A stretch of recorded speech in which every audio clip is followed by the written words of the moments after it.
কিছুদিন আগেই আমরা গিয়েছিলাম নৈনিতালে। আর নৈনিতালে যাওয়ার পরে প্রায় সব সময় আমরা ঘুরতে বেরোচ্ছিলাম। আর আজকে চলে গেছিলাম নকুচিয়া তাল। নকুচিয়া তালের প্রাকৃতিক সৌন্দর্য দেখে মুগ্ধ হচ্ছিলাম, ভীষণ সুন্দর ছিল। আর খুব আনন্দ উপভোগ করছিলাম। তার মধ্যে সন্তায় গাছে উঠে ছবি তুলতে গেল। ব্যাস, উপর থেকে আমি ছবি তুলে দিচ্ছিলাম। ওর আইফোনটা গেল জলে পড়ে। আইফোনটা জলে পড়ে যাওয়ার পরে ও নিজেও ঝাঁপিয়ে দিয়েছে। জামা কাপড় সব কিছু ভিজে গেছে। সেকেন্ড আমাদের কাছে আর কোনো জামা কাপড় ছিল না। আইফোন, জামা কাপড়, শখ সব কিছু রোদে দিয়ে ভেজা অবস্থায় ছবি তুলতে আবার লেগে গেছে।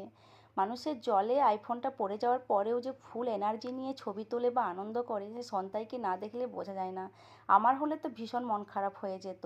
আর কতটা গভীর জল ছিল তাও জানি না, ও তো ঝাঁপিয়ে দিয়েছিল। এখন রোদ্দুরে শুকোচ্ছে। আর ওকে দেখে বোঝা যায় যে জীবনে যাই কিছু আসুক না কেন, এতটা গভীরভাবে ভাবতে নেই বা এতটাই দুঃখ করতে নেই যাতে ওই সময়টা নষ্ট হয়।